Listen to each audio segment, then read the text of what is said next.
with a golf cart that's like almost twice its size. How'd they get that golf cart, that thing? And how'd you get enough power to get off the Earth, or get off the moon, rather? Yeah, and there was how'd you get that camera to pan perfectly and catch it? And how'd you get the signal of the video footage from that camera and send it up into space in 1969? And how'd you talk to Nixon on the phone from space? It's on a landline. How are you calling Nixon from fucking space? Stop. Yep. Yeah. But here's the thing: oligarchies help oligarchies, so they're all in on it. Well, I bet they're all in on a lot of shit, which is good because that's what keeps us from going to World War III for real. So recently we're being told there's this giant AI race with China. Okay. You don't believe it? And they want to pass a law. No, I don't believe it. Oh. And I'll tell you why. I like you pointed a finger. Yeah, I'm very serious. I pointed at the sign, but the point is, so they tell us there's this giant race with AI, and if we allow China to just get a fraction ahead of us, it's over. So to the point where they pass a law where you cannot, no state can pass any laws that get in the way of technology with AI. And everyone's really upset about it because 10 years of AI is an insane amount of time. So who knows what will happen with it. So we're being sold that we're in this AI race with China. Well, just about a month ago, we sent China a bunch of AI superconductors. And I go, hold on, we're like in a race with these guys and we're sending them superconductors? Who is we? And the United States government. So what did they send? They sent a bunch of, will you look this up, superconductors or something like that, to the people we're supposedly in a race. And it reminds me of when I was a kid. I'm going to need to know specifics. Okay, that's why Jamie's here. I'm just. Reminds you of when you were a child? When I was a kid and we were in the Cold War with Russia and we were in a nuclear arms race, I remember being a kid and seeing on the news that we were sending aid to Russia. And I always go, why are we sending aid to these people if we're in a Cold War with them? And then I realized, because Russia was never going to be able to keep up with us. That was just used as a smokescreen to get us to be, hey man, spend all the money you need to build all these weapons because we have to be in the lead. How about when we were paying off the Taliban? 20 mil, what, a week, dude? First of all, how many people are even in the Taliban, and how many more are they recruiting because they're making $20 million a week? I remember when Joe Biden pulled out of Afghanistan, I was like, oh, dude, great. He ended, and I wasn't a Biden fan, but when somebody does something you like, you got to kind of give them their props. And then he's like, yeah, and we're leaving all the weapons there. Have you ever seen the video of the plane leaving? You want to look at something that's just a complete joke. Well, people are falling off of it. They were trying to hang on to the wheels. No, watch when it's coming out on the runway. It looks really weird to me. You think the plane's fake? It's got painted windows. Okay. And people are running along. It's the weirdest video I've ever seen. It makes no sense. There's a 911 on it or 119 on it. It's a very weird. Right, but it did happen. Like people did take off in the last planes, and people did. I'm not saying that didn't happen, but I'm saying that runway. Video is super weird. Sometimes video just looks like shit. Have you ever seen the Anne Heche crash?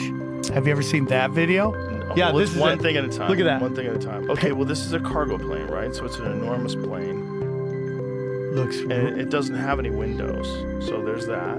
Well, the windows at the top, the black ones. Well, that's for the pilots, bro. But the rest of the plane is all solid. So it's a cargo. No. It looks like a giant cargo ship, and these people are trying to climb in.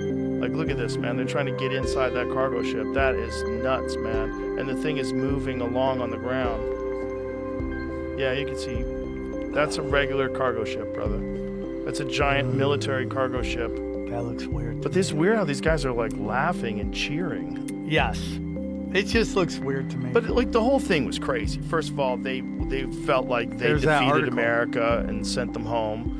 So there was that, and then there was the fact that we left behind all kinds of crazy shit. Black Hawk helicopters, tanks, and then they do parades where they parade down the street with all of our shit. Yeah. I mean, you get into Afghanistan, It's the same reason we went into Vietnam, which was the poppy. Yep. Nobody knows that about Vietnam. Everyone thinks it's about stopping communism. If you watch The Fog of War, he says like they were never gonna. Vietnam hated China. They were never gonna work together. But you sell it as we gotta stop communism. Now you go in and you get all the poppy fields, the Golden Triangle. Well, the most transparent of that was when Fox News had Geraldo Rivera talking to one of the generals on the ground. Yeah. And was like, sir, one of the military leaders, I don't know if it's a general, why do you have military people guarding the heroin fields? It's like, well, we need to get the trust of the farmers, keep them on our side against terrorists. Like, literally, like fucking U.S. armed soldiers guarding drugs. And then the production goes through the roof. Yep. And it becomes like 94% of the world's heroin is produced in... Or where we go in Iraq and the first things we go to are the museums. Oh, well. And we're grabbing artifacts. That's some Anunnaki shit in there that we need to do. Who knows it's in the Vatican, Stargate dude. Type shit. 100%. They think that's the weapon of mass destruction they were talking about. Was the Stargate in Iraq. That was a weapon of mass... I thought it was a gate. I thought it was a gateway. Go to another dimension. That's what they're talking about. Well, they want control. That would be the weapon of mass destruction. You go into the future, get some awesome weapons, come back, fuck everybody up. Like everybody watching a movie about like the Revolutionary War, they're all running around in muskets. You just imagine just storming in there with a tank, just fucking everybody. They don't even know what a tank is. Yeah. They're just helicopters shooting them out of helicopters like pigs. You know. That's what you think of when you think of like modern weaponry. Now imagine applying that times 1,000 years, getting that modern weaponry, bringing it back to this timeline. Do you think that you can travel back and forth through timelines, or do you think once you travel once, you're stuck there? But what if you travel back to a time where there's no time machine? You might be fucked. Yeah. Or it's like, you see movies about this all the time where you're like, you gotta go exactly to the place. You gotta get it right, or you go to a dimension you don't even know what it is. What was that article you just pulled up, Jamie? Iraqi Stargate Conspiracy, a modern perspective on an ancient mystery. Look at that building. Bro, what were they doing? 4,100-year-old massive tiered shrine lined with giant staircases. How weird, man. Dude, our timeline is way more interesting than anyone even understands. It really is. It really is when you get into ancient history. Yeah. It's so strange, especially when you read their stories and, like all the Anunnaki, Nephilim stuff, and then you see the buildings they were creating. Like, or the doors that are so huge, or the steps that are too big for people to go up. Put it back up, Jay. It says, mysterious military bases near ancient sites. U.S. established military zones near ancient Mesopotamian ruins, such as how do you say that? Nineveh and Babylon. Some speculate this was to prevent independent researchers from accessing the sites. Control the information. The alleged time warp incident. Some claim that strange time anomalies and electromagnetic disturbances were reported by soldiers in Iraq, further supporting the idea of an active portal or advanced technology buried underground. Is there any scientific basis for a Stargate in Iraq? How could there be? Lack of physical evidence, no concrete proof. Well, you don't have access. Mythological misinterpretations. Sumerian texts describe the Anunnaki as deities, but scholars believe these are mythological representations rather than historical accounts of extraterrestrial beings. Okay, but that's just someone's opinion. And scholars are notoriously poopy pants when it comes. Stop scrolling, please. Notoriously poopy pants when it comes. New data comes out. Yeah, they don't like to change their opinions on shit. No confirmed technology retrieval, despite years of military presence in Iraq. No official reports have suggested that any of the advanced technology was discovered. But if it was, where would it go? Defense contractors, right? The same thing is like the UFOs. Like if they really did have a crashed UFO, and I'm in the middle of a great book. Richard Dolan has a, let me find the name of this so I don't fuck it up. It is UFOs for the 21st century mind. Why can't I fucking talk today? There's a lot of a lot of stuff in there that I'd never considered before. And one of them, when they were talking about the crashed UFOs, they did a bunch of like high altitude explosions of nuclear bombs in the 1950s. They like just shot them up 150 miles into the sky and then blew them up. They did it a bunch of times. Like, you could have easily fucked up a UFO if they didn't know you were doing that. If they had no reason to believe and they're just hovering there watching Earth, and then all of a sudden, boom. It's interesting to me because you remember when we had the balloon? What is this? What is this, Jim? These are CIA reports. I don't know how accurate they are, but it's a report nonetheless. Creation date 2016, document release date is 98. Read the first paragraph. I think if you could. Oh, it's hard to read. It's weird.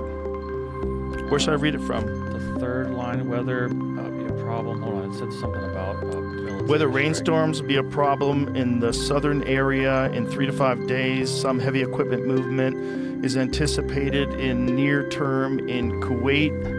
Within 1 to 3 days, Iraq will launch missiles into Saudi Arabia areas. Keep going. Frontline troops will not advance. Future potential strikes may occur in areas B.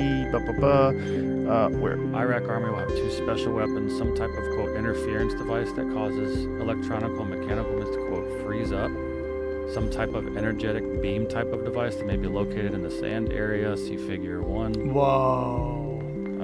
Preemptive action is not anticipated until February 91. Surprise attack may occur at any time from Kuwait. Whatever energetic beam under the sand, that's where I was. Huh. See, like, activity in the vicinity of Mecca. It's just like, this is a strange. These documents pop up in the UFO world all the time. That's why I was like, Is this a legit document? again. Yeah, who knows, right? Yeah.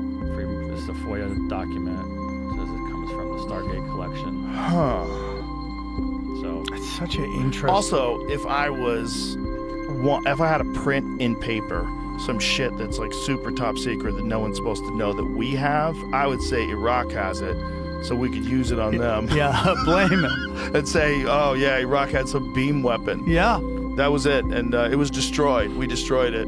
Especially if you're putting in a paper where you know people could read it later on because of the FOIA request. Well, they probably didn't anticipate that, right? But then on top of that, it's like, I mean, they overestimated the Iraq army's capabilities as it is, right? Like, that was one of the things about it. Is like they were always saying, like Hicks had a joke about it. It's the 4th largest army in the world. He's like, yeah, well, after the first 2, there's a real big drop off. Yeah, for He sure. goes, Salvation Army's number 3. yeah. I loved him, man. But that was a great joke about that because like that was a cakewalk, that first Iraq war. It was just, they went in, fucked everything up. The war was over really quick. So, I mean, imagine how disgusting a human being you'd have to be to invade another country, find secrets that changes the way human beings would view our history. Yeah. And the history of technology that has existed here, like completely remaps the entire landscape. Reimagines and you're everything. gonna hide it. Yeah, well, that's the whole Vatican library. Oh yeah. Like, what's in there? Right, what's in there? I want to know what's in there, Have dude. you seen that Tibetan one? No. Oh, it's crazy. There's this ancient Tibetan library, and there's this video of this guy walking past these texts. These are fucking thousands of years old, these texts. And they're all in these bound books on these shelves that nobody's touching. See if you can find the Why video of hasn't that anyone guy read walking them? by that. What's in there? What about the Library of Alexandria, which all the secrets of Egypt were in there? All the probably depictions of how they built the pyramids, who did it, when it happened, Erasing our or whether or not they found them already built. That's a real possibility. Claim of 10,000-year-old Tibet library find not worth paper it's written on. But there is some sort of a Tibet library. I'm not saying it's 10,000 years old, but I think it's 1,000 years old. It was just there was a library of these ancient books like this. Is that real? Is that bullshit? That's bullshit. Oh, okay. That's not exactly the one that I saw, but it was just like that. But it wasn't. the AI probably took that photo and animated it. Now that's been going around a lot. Oh no, yeah, but this is like at least a year ago, what I had seen. But it might have been bullshit then. It might have been a different kind of bullshit, not AI. AI bullshit's gonna make everything impossible. Have you ever heard that most wars are about erasing history? Like, Most of them? Like a lot of wars are about erasing our history, going in there, destroying areas that have like a connection to the past. And that's a big part of World War II, was just destroy all this old history so nobody learns about it, and knock it all down and rebuild it. Here's a video of 40,000 volumes. Okay. Scriptures, but I don't know what they are. I think this is exactly the video that I saw. That's so crazy. Okay, so this is a Tibetan Buddhist library, and does it say how old those things are? They're pretty amazing, though. But it's just kind of freaky to think that you're even reading a piece of paper that was handwritten by someone 1,000 years ago, and you open it up. What's that, How Jim? long that thing goes. Oh, it's bananas. What is 10,000 books? They Imagine say? if they decipher it and it's all porn. It's all just And like... then she took on 5 guys. It's all just like 50 Shades of Grey, written over and over and over again. Yeah. It's crazy out there, man. What's going on in the world right now is nuts, and it's just like, I think I think what's going on in Gaza is crazy. I think it prophesized that. So I wanted to tell you about this. So I have about 8 guys from high school that I'm on a text thread all the time. We talk all the time. It's kind of where I got my ability to kill hecklers, because we just shit talked each other forever. Like, we stopped fighting at one age and we just started annihilating each other. So then it's just like natural to me. Like, what's trauma as a kid sometimes becomes your strength as an adult. So I got really good at that. Every time I fly home, they just light me up. It feels